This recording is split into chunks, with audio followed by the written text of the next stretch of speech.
Kate Mulvalter. Welcome to Irish Granny Tarot. This is video number 3 of In Plain Sight by Ross Coulthart. And I'm a little concerned about my storage space here, so if I suddenly disappear, bear with me.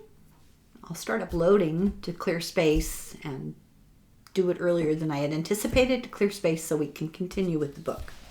So now we're starting chapter 9, The Disclosure Project. In 1993, Bill Clinton, asked about UFOs, and he asked his Associate Attorney General Webster Hubbell. He wanted to know, who killed JFK? Are UFOs real?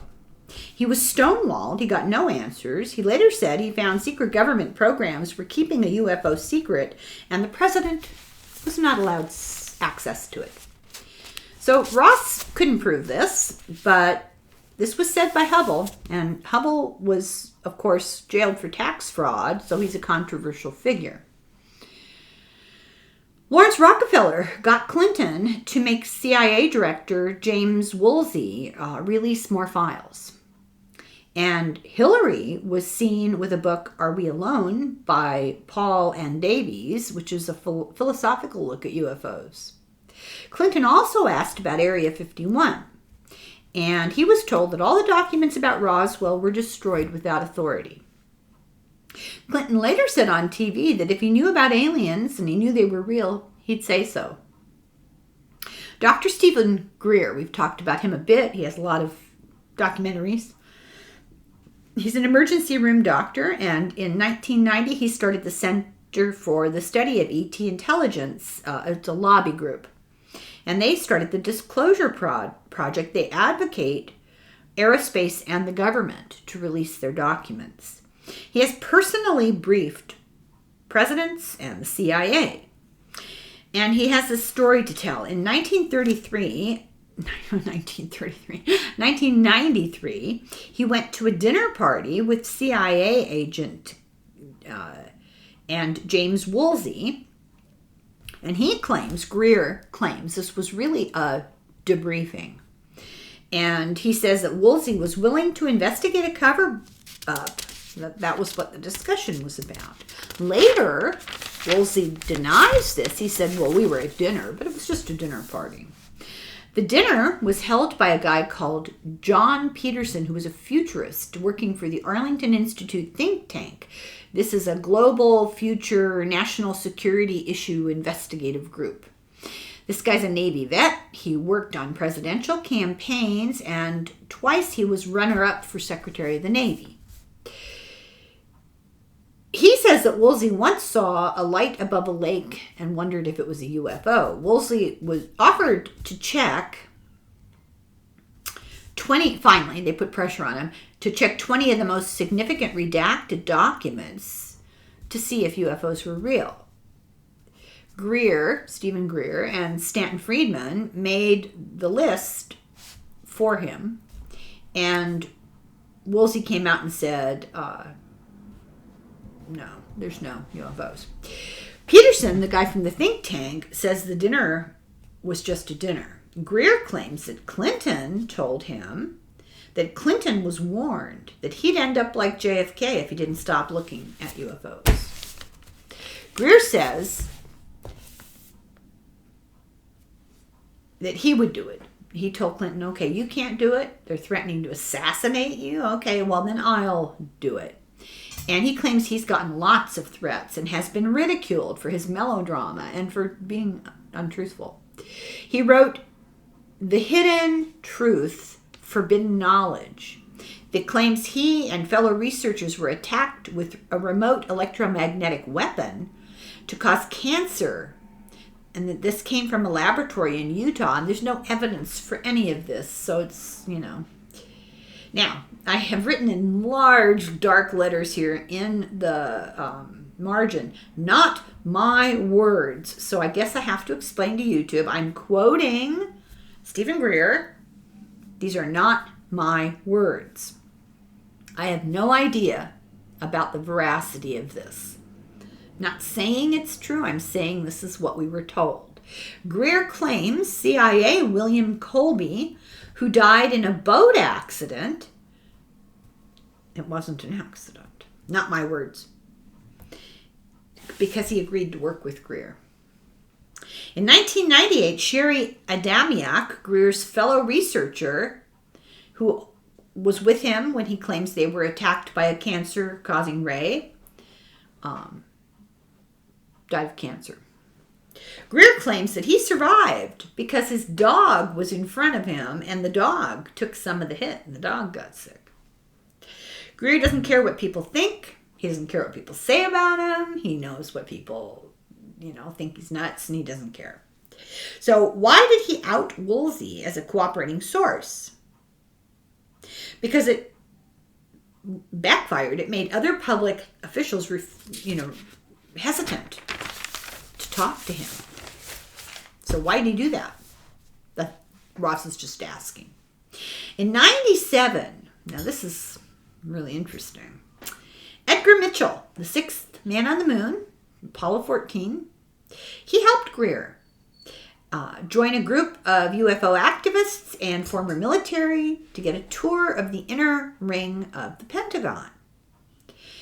The Office of the Deputy Director of Defense Intelligence Agency and met with them, and they had a briefing with the Deputy Director of the U.S. Military Joint Chiefs of Staff, Admiral Tom Wilson. This is the claim.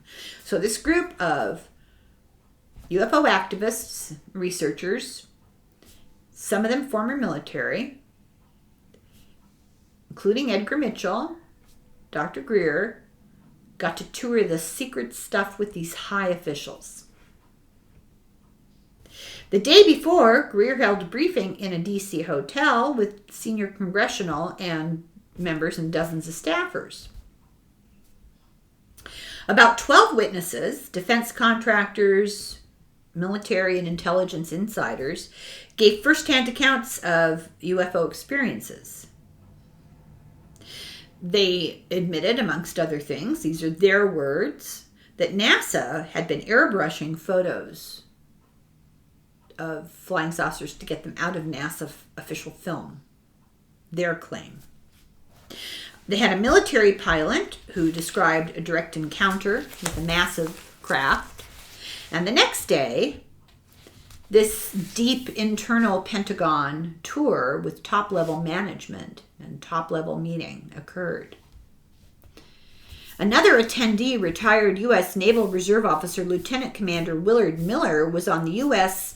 Atlantic Command and at NORAD Space Command, so, somebody trusted him. He had top security, secret clearances, and had once been on Wilson's staff. Miller was claiming that Admiral Wilson agreed to be briefed by Greer because he had been denied access to UFO information. So Wilson wanted to know, and he had tried to find out from people who were inside the Pentagon, and he was told no. So, okay, I'll listen to Stephen Greer. And Edgar Mitchell will find out. Greer had given him a leaked U.S. National Reconnaissance Office document and had authentic code names on it to special access programs. And this is like top secret. And command locations at Nellis Air Force Base that included Area 51, Groom Lake, and Dreamland, the notorious super secret part of Area 51. So how does this work? What are these things, these code names? How do special access programs, security classification protocols work? So some programs get a black budget. That means we don't know where the money's coming from. Funding is coming from somewhere. And they're buried so deep that it's a crime for anyone involved to even acknowledge their existence. So not only can you not talk about it, you can't even admit that it exists. So these special access programs are where the Department of Defense hides its super secret black budget classified projects. They're even more secret than the top secret that exists that we know about, not because it's compartmentalized, it's just a higher classification, it's just different. And it's called sensitive, compartmented information, and it's given a code name. So all these secret code names are just ultra, ultra top secret. And that's not an official term. That's me engaging in hyperbole. So even the highest senior military officers with the highest top secret clearance are forbidden to know that these things even exist unless they're what's called read in, told about it officially. Also, there are unacknowledged special access programs. The very existence of these programs must be denied, and the true funding is also very hidden. The most hidden, this is insane. The most hidden are the waived, unacknowledged special access programs. This means the Secretary of Defense has waived all normal oversight laws and reporting.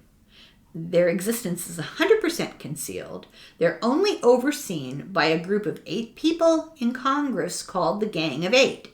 Please God, don't let it be Marjorie Taylor Greene and Jim Jordan. At the time, it included the chair and the vice chair of the House Intelligence Armed Services Committee.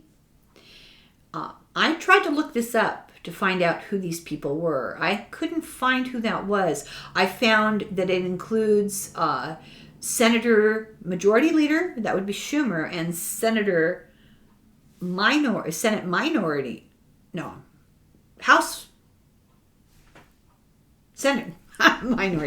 McConnell, but that may change as of today. McConnell's not doing very well.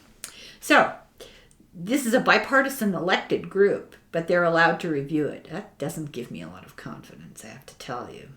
So when Admiral Wilson saw the leaked document with secret code names from Dr. Greer, he was very upset because this thing had code names on it that were unknown to him. And he's the second most powerful man in the Defense Intelligence Department.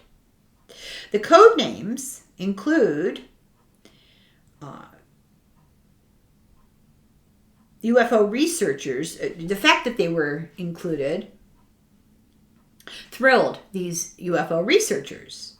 They're the holy grail of UFO codenames were included. Royal Ops, Cosmic Ops, and MAG Ops, which is the Majestic 12. Admiral Wilson investigated one code name that he knew that was being run by, he found out, a private contractor. Corporate. So he asked to be read in, and he was told, no, you know what, sorry, you might be second in command, but you have no need to know. And he's the one who takes the intelligence briefings and gives the information to the Joint Chiefs of Staff. And this is at the time. So, 13.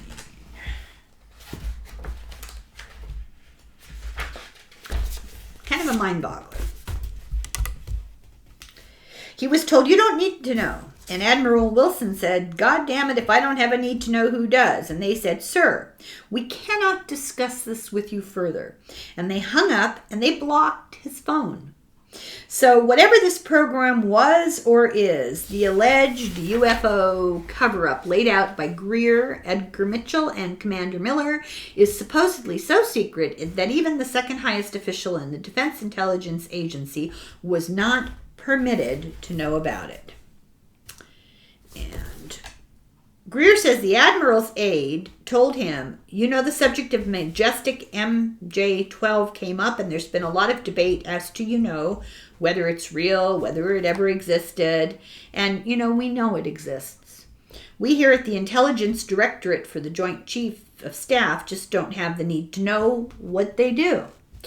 This is why a nosy journalist like me, Ross, would not survive 5 minutes serving in the military. Fancy anyone with the remotest strand of curiosity in their DNA meekly deciding that they don't have the need to know possibly the biggest secret in human history. In 1997, at a Pentagon briefing, there were 3 people who are all now dead. Edgar Mitchell, Stephen Lovekin, who was a lawyer, an Army reservist, and a disclosure activist, and Sherry Adamiak, Greer's SETI colleague who died of cancer after they were zapped, according to Greer.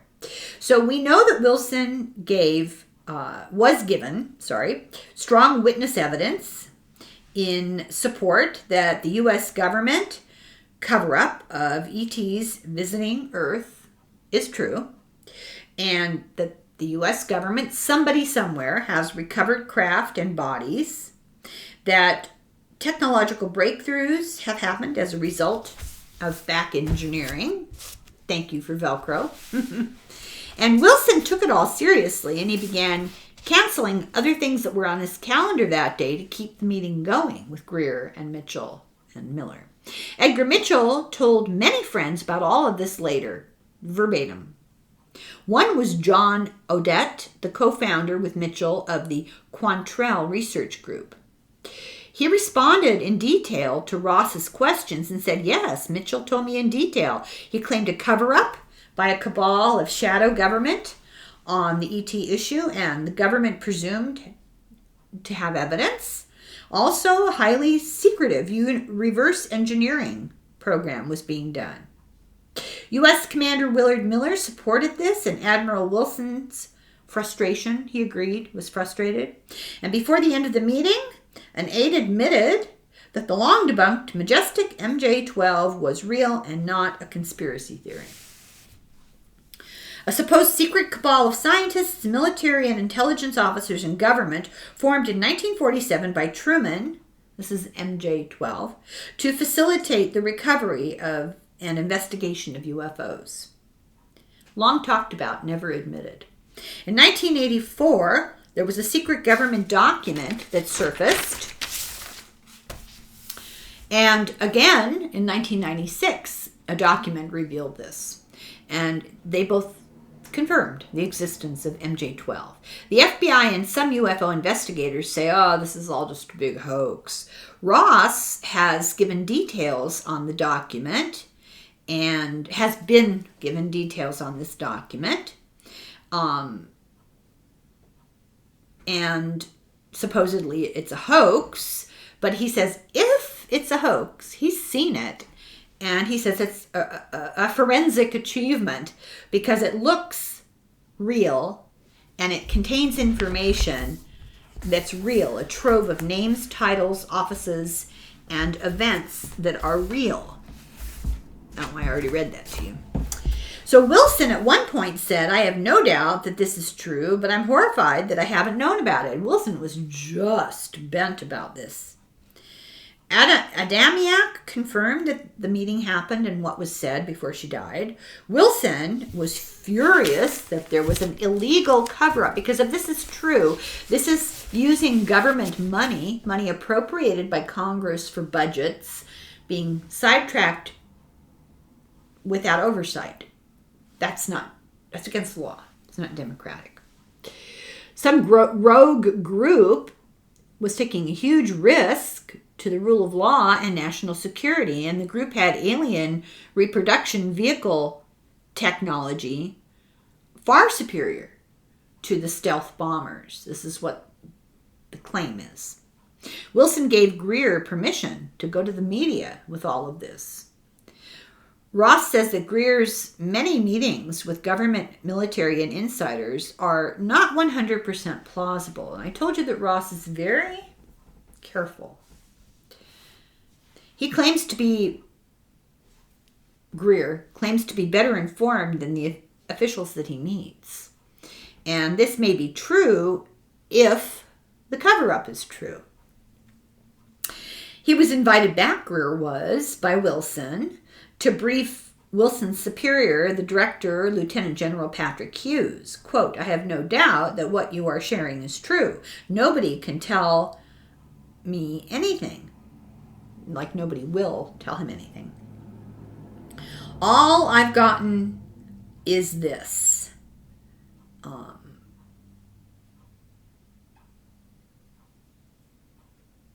that the whole thing is remarkable, that these meetings, he says, they both believed him, but that this strains credulity for many, according to Ross. However incredible all this is, it sent a message to other officials that Greer won't keep anything you tell him confidential, so, don't tell him anything. Others say that Wilson should not have been surprised by being told he didn't need to know. The need to know response is very common in the military. And he had not been read in. He knew he wasn't read in, so of course he was going to be told he had no need to know. That's standard protocol. It was normal refusal. And access is only at the discretion of his superiors. This is to be expected. Then Ross can see why many call Greer's claims self-serving. Ross calls it bull dust. Because why would a top official be so immediately candid with a disclosure activist? All you can think is Wilson just lost his mind. I mean, not literally, but just really blew his stack. More than a decade later, Wilson confirmed this meeting with Greer in an interview with Richard Dolan. He told Dolan, I only agreed to the meeting because he was curious why a man of Dr. Mitchell's stature Wilson was curious why a man of Dr. Mitchell's stature would be interested in such a matter with Greer. So Wilson told Richard Dolan that the meeting with Edgar Mitchell and Stephen Greer and other officials was poppycock.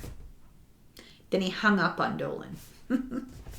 Ross sees this as a huge avoidance of all the specific questions. You can run, but you can't hide.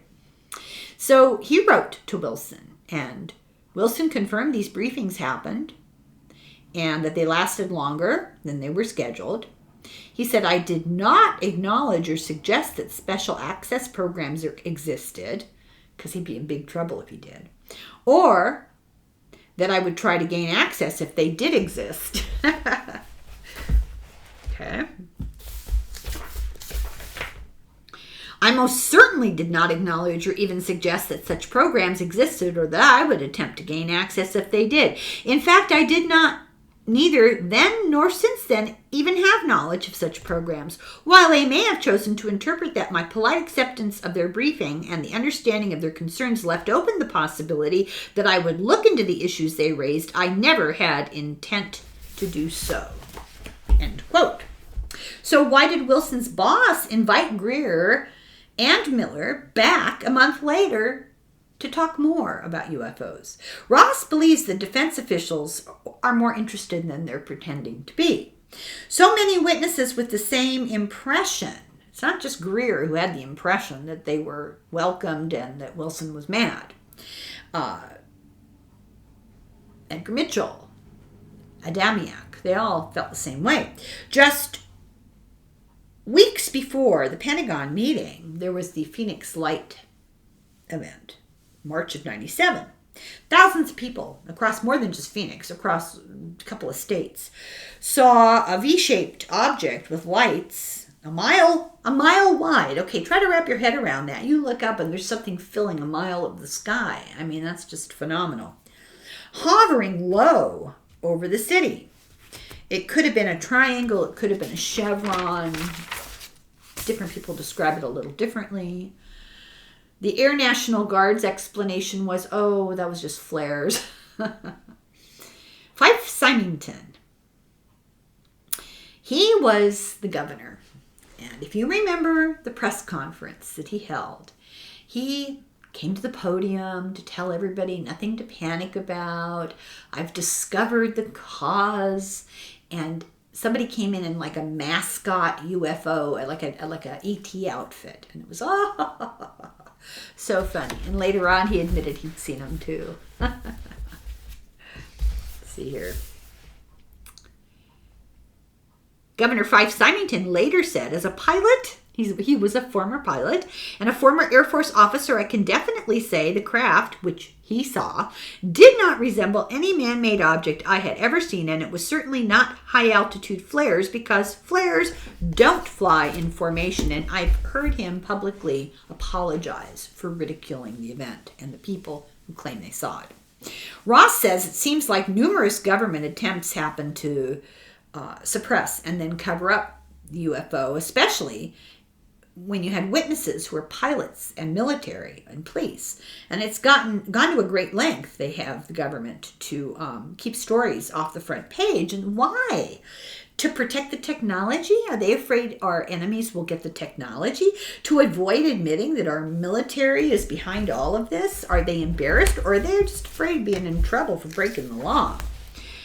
One high-placed official in the U.S. government prepared to publicly support research into UFOs at this time was John Podesta, a political consultant who served as President Clinton's chief of staff in the White House 1998 to 2001, and would later serve as counselor to Obama 2014 to 2015. And in 2002, shortly after leaving the Clinton White House, he supported a lawsuit fighting to get government records released on the 65 UAP incident in Kecksburg, Pennsylvania. He also told a Washington National Press Club press conference, "I think it's time to open the books on questions that have remained in the dark on the question of government investigations of UFOs. It's time to find out what the truth really is out there. We ought to do it really because it's right. We ought to do it because the American people, quite frankly, can handle the truth, and we ought to do it because it's the law." Okay. Chapter 10. Oh, you're going to love this. Skinwalker Ranch. A couple of people have asked me to look into this, and I just haven't gotten around to it. So here's a little tidbit. This is the fancy name, Skinwalker Ranch, for the Sherman family ranch in southeast Utah. And it is just famous, or I should say infamous, for all sorts of weird stories. The ranch family claims all kinds of weird objects. The Shermans are, I guess, very religious. They're Mormons, and they tried to shun the media, but it didn't work because now it's on TV, right? UFOs, they believe, were related to numerous mutilated or missing cows. And if you remember, we did Linda Moulton Howe's book about cow mutilations, cattle mutilations. That was fascinating. It's much more extensive and widespread than I ever thought. And when you see pictures, I'll spare you the pictures. It's really weird, really weird. So they're surgically cut. There are no tracks at all, no signs of predators, no blood at the scene, and a weird chemical smell. And this is almost ubiquitous. The tracks in the snow can be seen in one case of a cow walking through the snow into a field, and then they end. The cow's gone. There's broken twigs and broken branches from trees up above. A lot of this has been linked to the Navajo legend of the Skinwalkers, hence the name. Terry Sherman has heard male voices in an unknown language and dogs. His dogs went completely nuts. The reports of witnesses say they saw beings in the portholes of UFOs nearby. And I want to remind you to remember about the voices of foreign language that nobody knows. It's going to come up again. It's really interesting. These mutilations have happened across lots of states and into New Mexico. They have more than 10,000 in this area. Cops, the FBI, and veterinarians have all worked together all across the country. They're concerned enough that the FBI became involved. It's actually global. In September of 2018 in North Queensland, there was a dead cow that had an incision that, with surgical precision, described like a robot had done it, or aliens, they said. And it's still happening. There's a remote farm that it happened at that has one road to give access to the farm. There's no other way to get there. You have to drive by the house, and nobody was around, and it happened to 15 cows. And interesting, dogs will not approach these carcasses. That's very unusual. And the chemicals in the air burnt the faces of some of the witnesses who found these animals. And the guy and his wife report strange light over their North Queensland station. Maybe it's a sheep station. So despite repeated verifiable stuff with these cows, evidence, thank you, the word evidence, and it's supported by cops, supported by the FBI.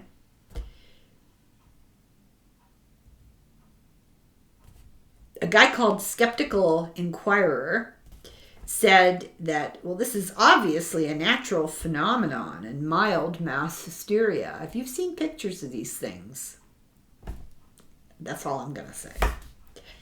1980, the FBI reported about it and said, no, this is not natural. And there's no explanation that they're aware of. So this report has been unshakable for more than 40 years. Ben Mesrich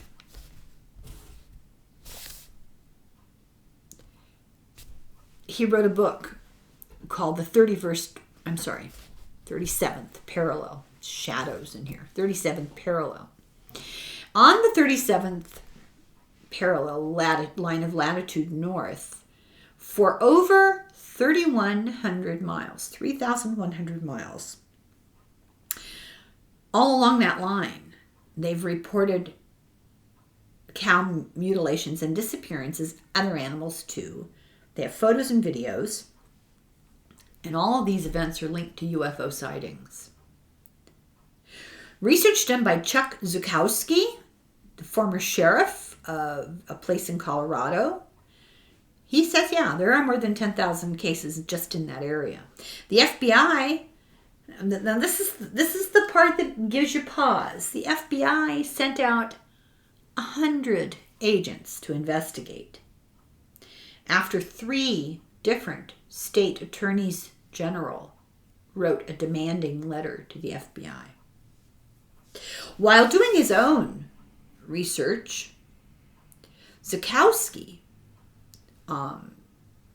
in the 1990s, he discovered another investigation going on that nobody seemed to know about by Robert Bigelow. This guy's a billionaire, and he'd been researching UFOs since the 70s. He made his money with the budget suites, the hotel, the motel. The FAA manuals, how did they deal with this? They told pilots, you see your UFO? Report it to Bigelow. Don't report it to the FAA. Report it to Bigelow. This is it written in the FAA manuals. Stuff is mind-boggling. In 1996, Bigelow bought the Skinwalker Ranch for $200,000. That's insane, right?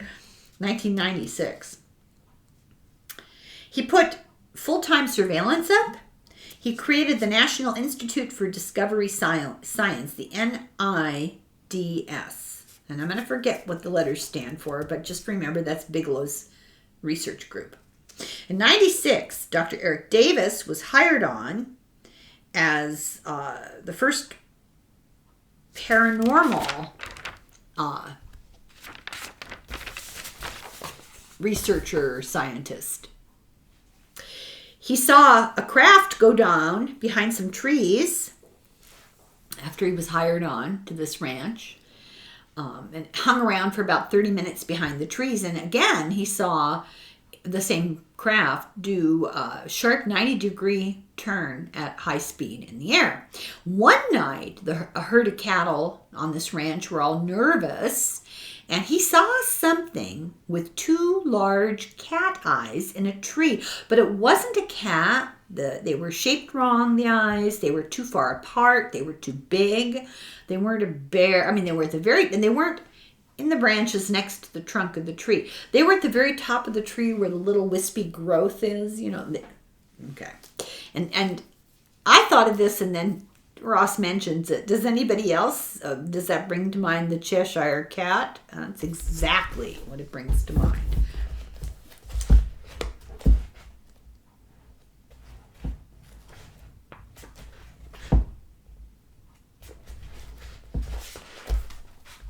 Oh, shoot. That wasn't very smart. Davis, Dr. Eric Davis, alerted Colum Kelleher and Terry, the ranch manager, who were with him, and they all saw a huge creature suddenly jump down just in front of them, far larger than any wildcat, the size of a bear or a cow. Terry fired multiple shots into it with his rifle at point-blank range, but Davis recalls it didn't flinch, and it just walked off into the shrubs and disappeared. They found no footprints in the snow, no blood. The creature, whatever it was, had disappeared. Many such anomalous paranormal experiences led Davis to the highly contentious conclusion that this was some kind of sentient, non-human intelligence that they were witnessing, which managed to consistently avoid detection by the Skinwalker scientists on their cameras and videos. This is a big call, he says, for any serious scientist. Sentient, non-human avoiding cameras, and they were not communicating with humans. The skeptics say that these guys are predisposed to imagine paranoid things, and they're going to, of course, assume paranormal or ET. But it wasn't. They're just skeptical scientists who don't believe any of this stuff. So one of the skeptics was, one of the guys who saw it was a cancer researcher. One was a vet for the state, and one was a U.S. Air Force subcontractor. And their claim is, we're not predisposed. We came into this skeptical scientists like you. And now we have something else to say. So they report feeling that their scientific certainties have been challenged. The Air Force guy that was involved was a professional debunker. George Knapp from Coast to Coast co-authored The Hunt for the Skinwalker, described all kinds of anomalous phenomena, and for example, a huge wolf-type creature that they shot point blank, they heard the bullets hit, and it just wandered away unhurt. The Shermans left the ranch for good after their dogs chased some orbs into the woods, and the dogs disappeared forever. So whatever these weird things are, they're camera shy, Ross says. Colonel John Alexander, retired military intelligence Department of Defense remote viewer for the Pentagon, known as the Jedi Warrior, has psychic skills using non-lethal weapons. And this guy's was an employee of the Department of Defense. So either he's full of it and he's lying and nobody in the government is calling him on it, or he's telling the truth. And he revealed to the New York Times in 1990 a secret Pentagon UFO working group investigating UFOs and such in Earth orbit, coming from outer space into Earth orbit. And he was the first one to do a surveillance watch after they bought Skinwalker Ranch. And he observed many extraordinary events. He saw a camera get ripped out. There were two cameras, and they both could take pictures of each other because they were trying to focus on a path. And the one camera had film of the other camera. And this other camera got ripped out, all the wires destroyed in a second, less than a second. This video showed nothing. Just 1 second the camera was there. The next second it was completely destroyed. And they have a video of it. He saw a humanoid emerge from a 3D portal on the ranch. He said a light appeared above the road, and it grew, and it grew, and it grew, and it created a tunnel. And this 6-foot-tall, 400-pound creature emerged from it and walked off.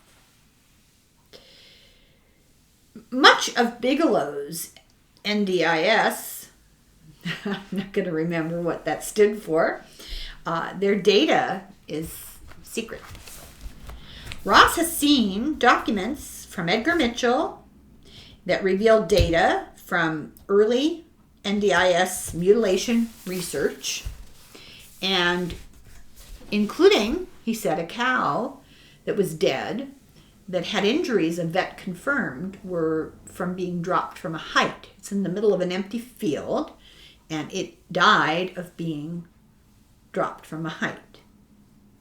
Also, now this is kind of funny, actually, he said multiple cow patties that had been blown 20 feet from where they had originally been deposited, stretching out from where a cow had been tethered in Dulce, New Mexico. So what are they saying? Something picked this cow up. The cow pooped in fear in a row, and they could tell from evidence that something blew these things over 20 feet as this cow took off. Told by Hoyt Velarde, the ex-director, deputy director, I think I should have written, in the Public Safety Department of Dulce, New Mexico, that in 1987, he and another cop witnessed a mile-long UFO. They had watched it move over the canyon. It was a rhombus or a parallelogram. It was black, and it had a light in the front. In 1964, Hoyt said he saw an egg-shaped UFO, the same exactly as Lonnie Zamora had seen, and it was the same year, and he described a similar thing. In 1997, he found an area of burning brush on the ranch and 3 mutilated cows. They had not been touched by scavengers. They had been there so long that they were completely dried out, but they had no scavenger predation. Really unusual. Another sighting by the director of the Fish and Games Department happened with 2 other people, and before he died in 2011, state cop Gabe Valde, who had family links to the Jacarea Apache tribe in Dulce, said that the U.S. government was using secret underground UFO bases in Dulce area for experiments, and that the natives of the area, the indigenous people, knew all about it. Ross believes that this was disinformation from the United States Air Force and asks why. So the story of disinformation given to Valde is in a book, Project Beta, written by Greg Bishop. U.S. officials of Special Investigation, Rich Dory, claims that he was told to lie to distract people from the real U.S. Air Force projects, which were secret. So I guess there's like a kernel of truth, but let's just muddy the waters with lies and fake stories. And it is true, according to Edgar Mitchell's documents, that many UFO eyewitnesses have reported things around Dulce. There's much confusion and skepticism about all this stuff. Few people want to believe any reports in the area after the discrediting of Doty. So this misinformation sows confusion, and people don't want to look stupid by believing him and finding out later it's a lie or whatever. So people are just washing their hands of the whole thing. Many members of the Apache nation that lived there saw UFOs, and they saw a shaft in the ground, signs of covert camping, and nobody else is supposed to be around, and it wasn't them. So Dulce Chief of Police Raleigh Tafoya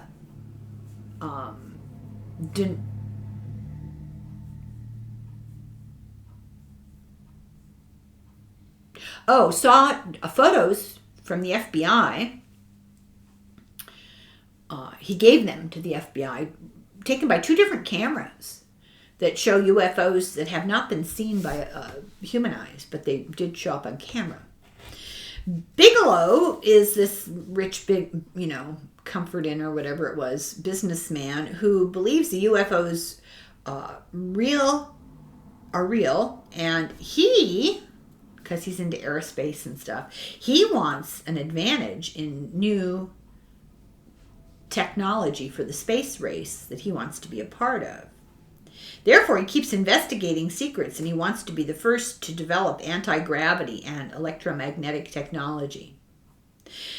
He created Bigelow Aerospace in 1998, and he has enough confidence to bankroll all of it. And for more than a decade, that's what he's been doing, running a nationwide, highly qualified investigation because he's a billionaire.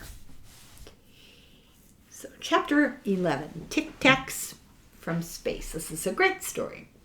November 14th, 2004, this is the most well-verified UFO incident in human history. The USS Nimitz is an aircraft supercarrier, and it was off the San Diego coast, halfway to Mexico, training bunches of pilots, lots of other boats around, to deploy to the Middle East.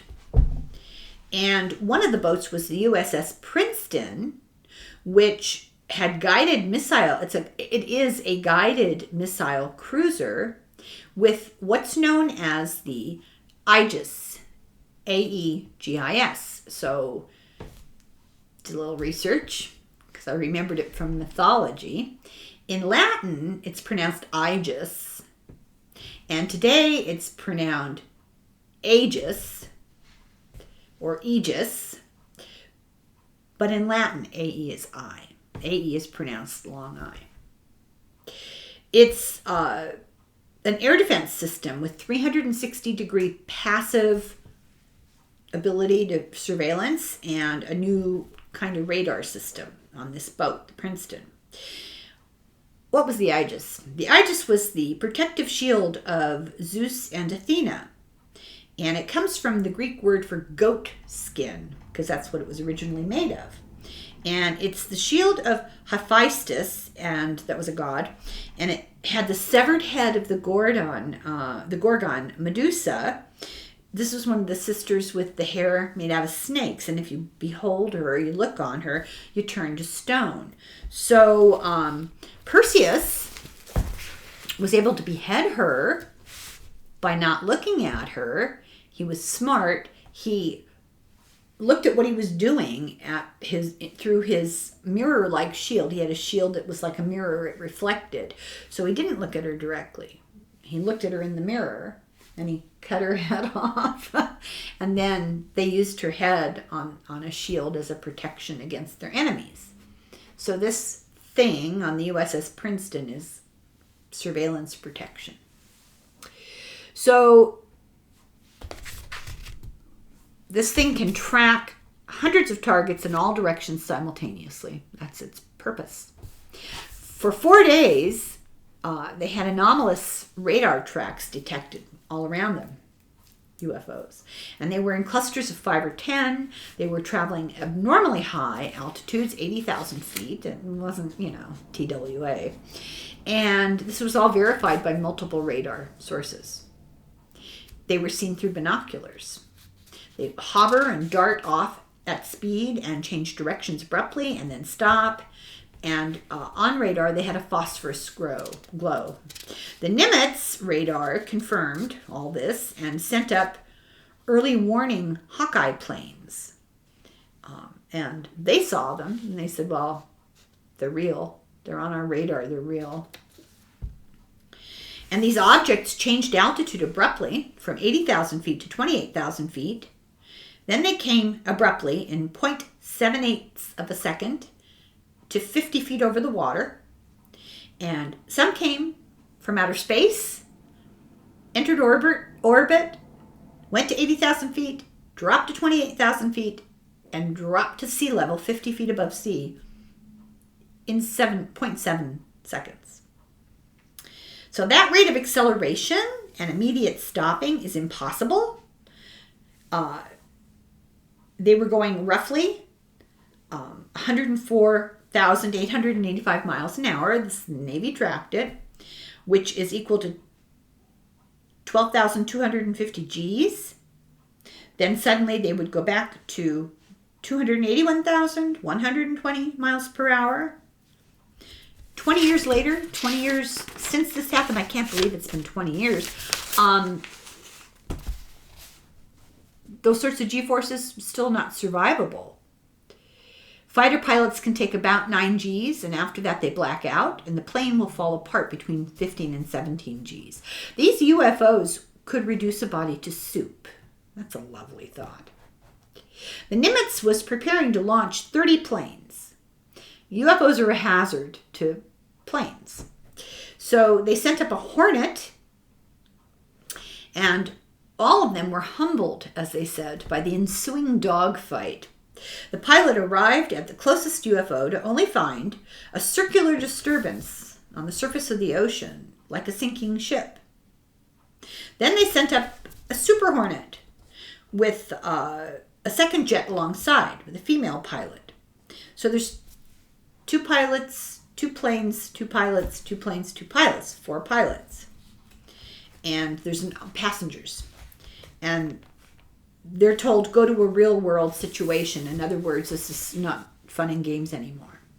At 20,000 feet, the question was asked, this is recorded on voice tape, do you have ordnance? And the answer was no. Okay, what they were checking with the closest Hornet pilot, please tell us you don't have bombs on board or bullets on board. They didn't want things to escalate. The pilot arrived to find a similar ocean disturbance. He said it was like white water, like a 727 had just crashed. And they thought, oh, is this a submarine? And then they ruled it out. They were able to track water underwater, and it was not submarines. The sensors showed something under the water moving at 500 knots beyond U.S. ability. The pilot then saw a giant 40-foot Tic Tac shaped object hovering above the surface of the water. It had no windows, no engines, no wings, no exhaust, no markings.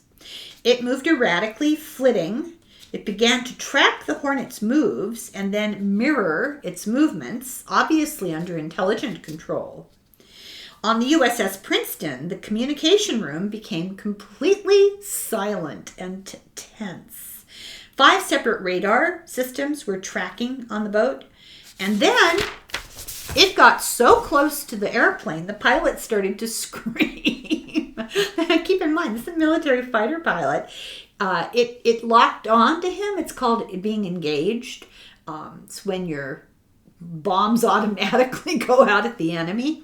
He started screaming, I'm engaged, and all the other UFOs on the radar from everywhere plummeted from 80,000 feet to the ocean immediately, like in an instant. Everybody was screaming. The passenger of the second fighter plane described the edges of the Tic Tac as blurry, like heat waves were coming off a hot pavement. The object, the Tic Tac, circled the Super Hornet, stopped in midair, hovered, and sped off, and in 1 second was in outer space, gone, completely out of sight. They said it was like it was shot out of a rifle, that no human could withstand the acceleration. It was well above supersonic. They were, okay, how they arrange this, before they ever go out into the water, they have meetings back at the base. And they determine longitude and latitude of where they're going to meet. And they give that position a code name, because they don't want to be announcing on their radio where they're going to go. Latitude and, they don't want to do that. So they call it your cap. So they know they've predetermined their cap before they ever go out. So they're told to fly to their cap, and it's unidentified on any kind of prearranged air thing. And the Princeton radioed the airplanes and said, you're not going to believe this. Those UFOs, the Tic Tac thing, it's at your cap. How did it know, right? So it was hovering at 24,000 feet. How did it know that that's where it would be? The pilot was interviewed on TV. I saw this. 2 of the pilots were interviewed on TV. You've never seen 2 more uncomfortable people in your entire life. They were dying 1,000 deaths. I have a feeling they were ordered to do this interview. And the pilot said, "I believe what we saw was something not from this world." The military had been saying for decades that UFOs were not a threat to national security. And now this. So it seemed like the UFO was toying with the U.S. Navy. And as the pilots returned to the Nimitz, all the other UFOs went back to 80,000 feet and continued tracking the fleet. Some lifted out of the water and went above 80,000 feet and flew out into outer space. It's all captured on multiple sensors, radars, video, tapes, voice tapes, and eyewitnesses, including an electro-optical targeting pod the fighter pilots use to navigate and direct bombs. So this could not lock on. The pilot could not intentionally lock on. His ability to do that was jammed. So technically that's an act of war. So the whole thing was finally caught on infrared, where they were able to determine there was no sign of exhaust or propulsion. This thing was, quote, hanging in midair and suddenly darted off the screen and went into outer space. This 15 years before this went public. And you can see it on, I think, 60 Minutes.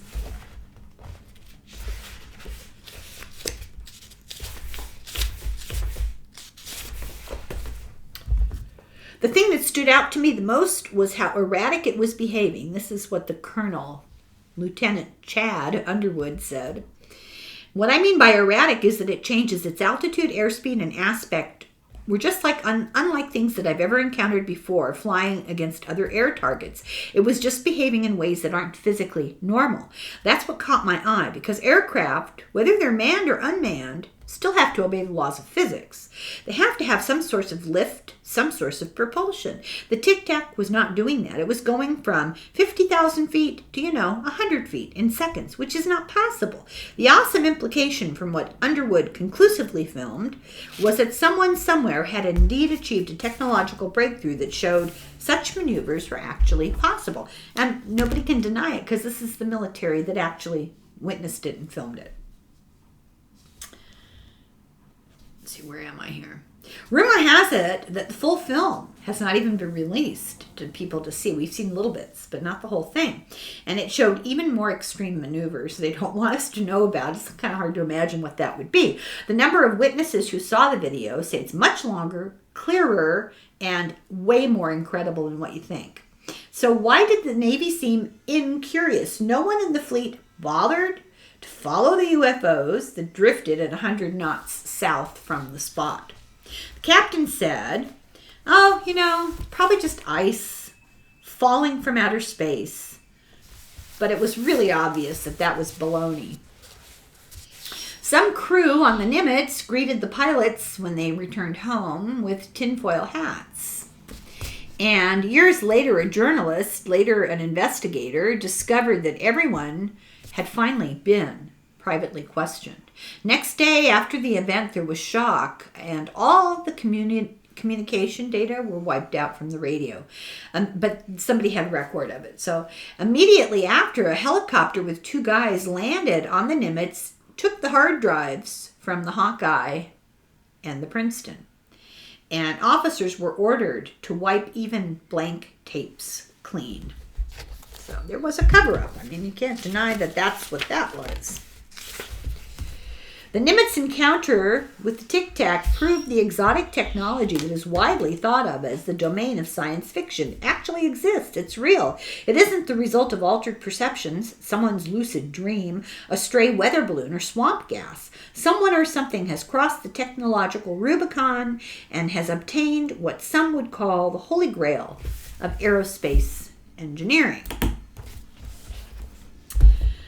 Okay, I'm going to stop there, and I'll reiterate, just for the sake of those who are brave enough to have stuck through, that I might be running out of space if I abruptly go blank, if I end really abruptly mid-sentence. Never fear. I'll mark the spot. I'll be back. We won't miss any of the book. It'd just be a minor inconvenience, a little tantalizing to make you wait. And I do think that I'm going to probably have to upload these, some of them before Saturday, just to make room on my highly technological device here. The U.S. Navy's dying to get their hands on it. Plus, I want to cover the whole book this weekend, and it's long. There's a lot to it, because I have plans for something else next weekend. I don't want to continue this book next weekend.